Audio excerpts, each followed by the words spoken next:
Hey guys, I have this really cool 1986 Honda Helix. I picked up. It was kind of a barn find, I suppose. It hadn't been registered in 21 years. But anyway, I got it running, and I got a cheap Chinese carburetor. It was only $32, I think, off eBay. It seems to work pretty good. And I bought a new tire off eBay, and that was kind of, I had to cut the old one off, and I used some dish soap to get the new one on, and painted and sanded the rim because it was a little rusty. Got a new battery, and I couldn't get the starter button to work. It wouldn't do anything. The lights would just go dim. You turn the key on, and and you can see that the lights would go dim when you press the button, and nothing happens. So I figured it was either I was told there's a switch connected to the brake that you had to press the brake in order for the to enable the starter. Either that, or there's a switch connected to the kickstand. The kickstand had to be up in order to hit the starter. So painstakingly, I took off a bunch of screws and took stuff apart, and I took off my panels, and I had to disconnect all of this paneling stuff to get this cover off. The footrests have bolts on the sides right here, the little foot pegs, just so you know, they're underneath the silver cover. So, and you can't take the top cover off until you take off those foot pegs, and the foot pegs have a bolt on the side. So I'll get right to it. Replace my solenoid. That didn't fix the problem, but real quick, I'm going to tell you, if you need to start your bike, you can see those two bolts on the top of the solenoid. You can always, and I'll show you, you can always start it with a wrench. Just turn your key on, and then take your wrench. It might spark a little bit, and touch your wrench across those two bolts right there. You see those two bolts?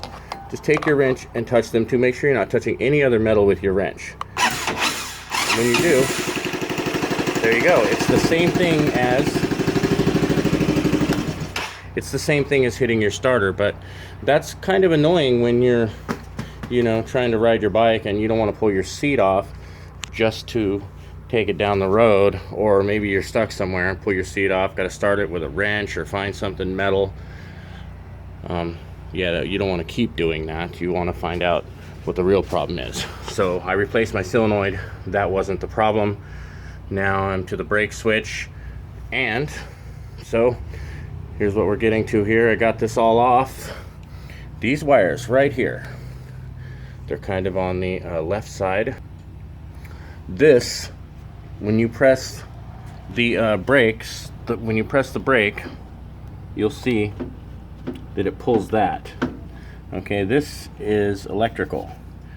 It comes through, it pulls these switches here. Okay, so you're going to take this green and red wire, and then this green and white wire, not the green and yellow wire, and you disconnect the green and red wire and the green and white wire.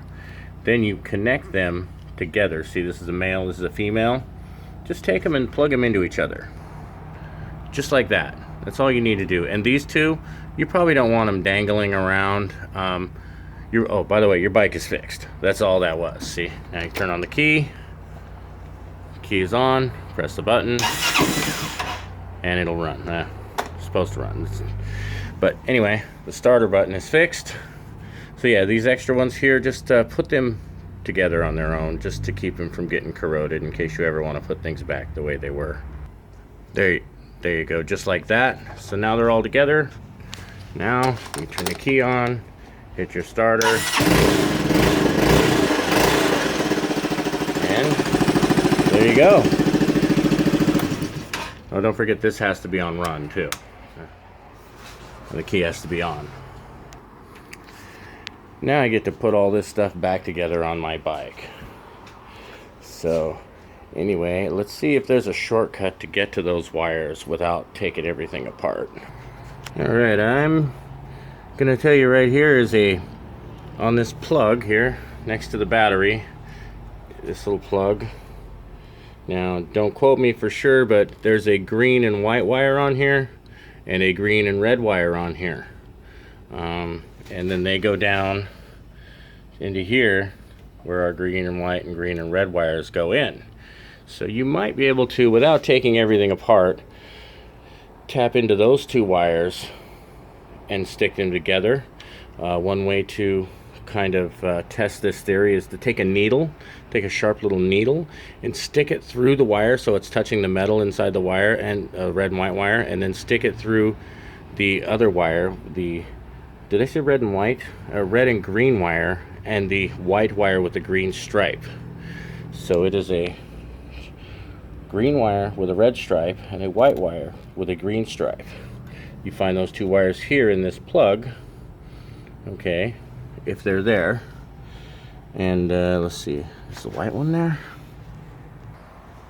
You know, never mind, I don't see the white wire with the green stripe in here. So yeah, you're gonna have to take it apart and get into these wires right here, whether you take a saw and cut into your box and glue it back on, or you just take it all apart like you're supposed to do. Either way, this is what you got to do. Get your starter disabled to stop disabling your starter.